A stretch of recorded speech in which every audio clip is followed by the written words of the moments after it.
Okay, back for part 2. Yep, I ain't even had a chance to go over anything. We're just going to continue on in the notes. So I finished on Genesis 49:10.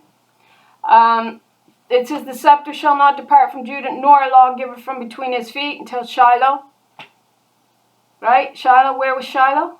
It was in the territory of Ephraim. Ephraim is called God's firstborn. Right? Come, and unto her shall the gathering. There we got the gathering. That's Asaph. That's going to take you to all of your Psalms, to Asaph, your gatherer. It also is going to link you to the Psalms of the degrees. Now, the Psalms of degrees has the idea of a slow return by the Shulamite, by the daughter of Zion, by Ephraim, her firstborn, back to her mother's laws. All right? Which is then akin to a birthing process out of the dust of the earth, which is also the iron within the kingdom that's going to smash it all to pieces and then grow into a great mountain herself. All right? So, and unto her shall the gathering of the people be.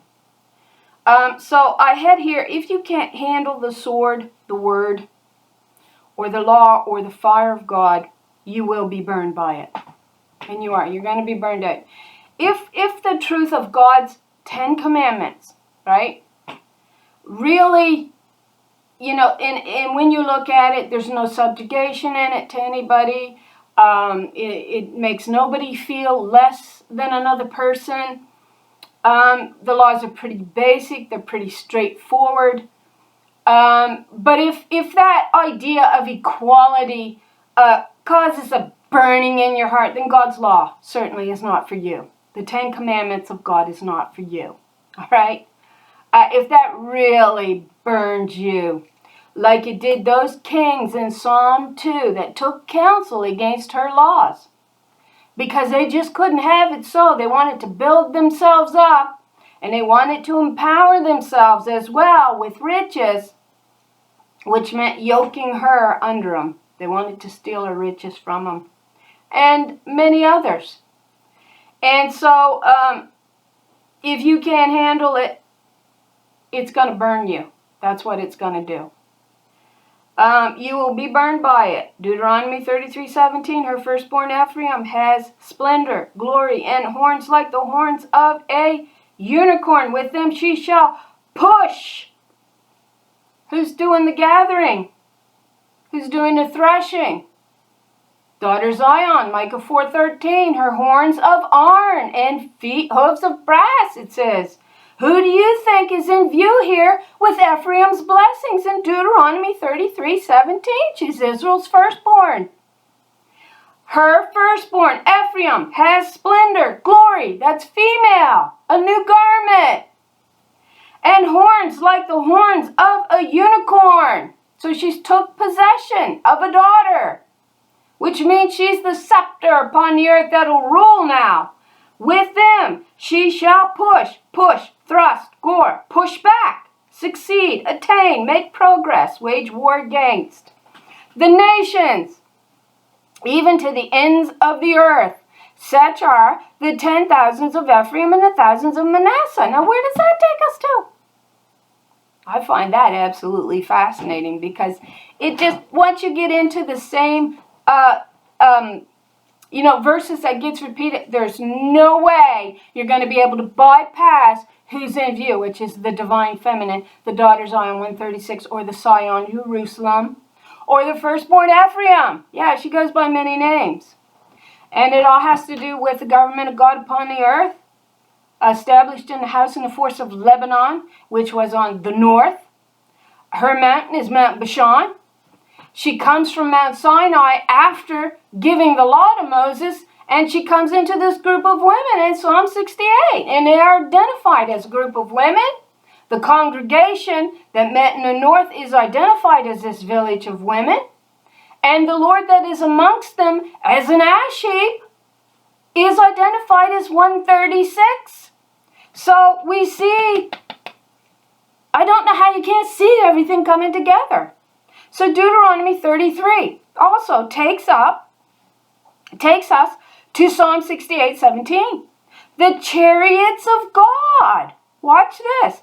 The chariots of God are tens of thousands and thousands of thousands. The Lord, That's 136. It's not 113. We've identified Christ's number as the high priest after the order of Melchizedek in Psalm 110.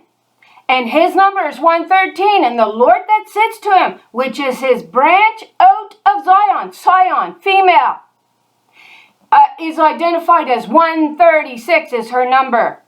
And the wrath belongs to her, who is the iron. Also the iron rod from heaven, which is also reborn of the dust of the earth. The iron is also in the kingdom itself, which will smash the toes on that false image as a male, as your Lord, your God, your master, your king. And then she herself grows into a great mountain. That's right. So the chariots of God are tens of thousands and thousands of thousands. The Lord has come from Sinai. Look at that. So this is Psalm 68, verse 17. She has come from Sinai, where she was given the law, to which Moses then goes down and he breaks those 10 commandments. Yeah, her covenant. That's what God broke. Sanctuary.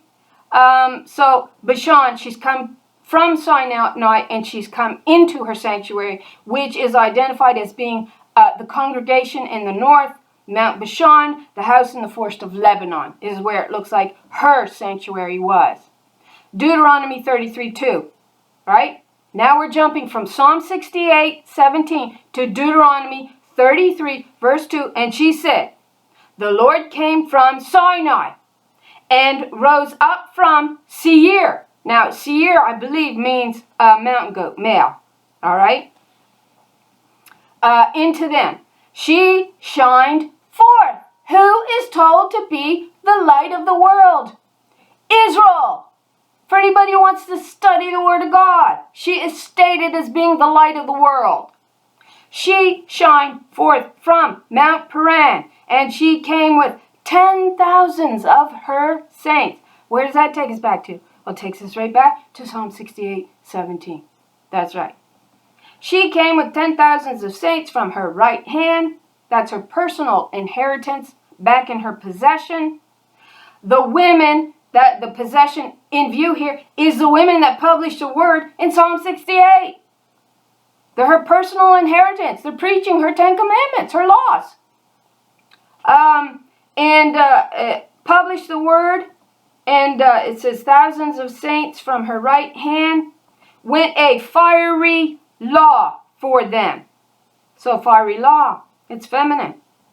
What was the fiery law? Well, I don't know if the fiery law in this case is her anger playing out through man-made religious lies and laws on what was going on in the nation of Israel and the fact that they were casting off her scepter at that time, to which she says to them, I believe it's in Psalm 106, she says, fine, you don't want my scepter to rule through, I'll cast her out into the lands of the Gentiles. And that's how we get the enlargement of her birthright, really. Because that's where the north kingdom is actually reborn, allegorical to the iron within the kingdom that's going to smash the toes, which is allegorical to the stone cut out without hands. It's all to do with the iron again. So the fiery law may well be her anger playing out. But we're also told again, like I said in Deuteronomy 4:12, then the Lord spake to you from the midst of the fire. You heard the sound of words, but you saw no form. That's why she says, you saw no image, make no image of me. I'll choose my scepter when I choose to.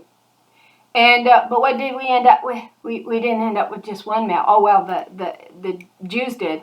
They chose just one male. I don't know which is more a slap in the head to us, one male or three.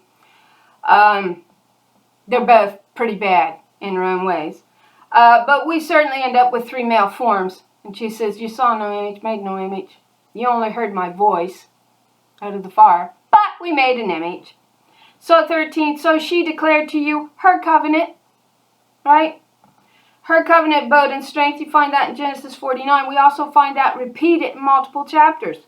Which she commanded you to perform. That is the 10 commandments. And she wrote them on 2 tablets of stone. So Psalm 68:13, though you lie among the ash heaps, yet shall ye be as the wings of a dove covered with silver and her feathers with yellow gold. We're talking about the Holy One, the Holy Spirit. And it tells us the Spirit is the ruler of all things. You don't understand that allegory, huh? Song of Songs 6:11. So when we look at these chariots, all right, of God and the Lord, we then are able to draw a connection to Song of Songs 6:11. I went down to the walnut grove, she says. I went down to see if my scepter had bloomed yet, had blossomed yet.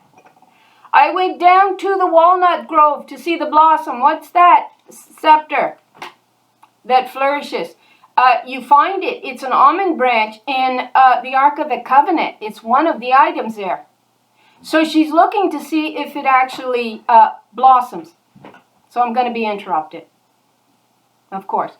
So I'm going to have to cut it off there. We'll pick it up again tonight, okay? Thanks for watching. May the Lord bless you with an abundance of truth. Thanks.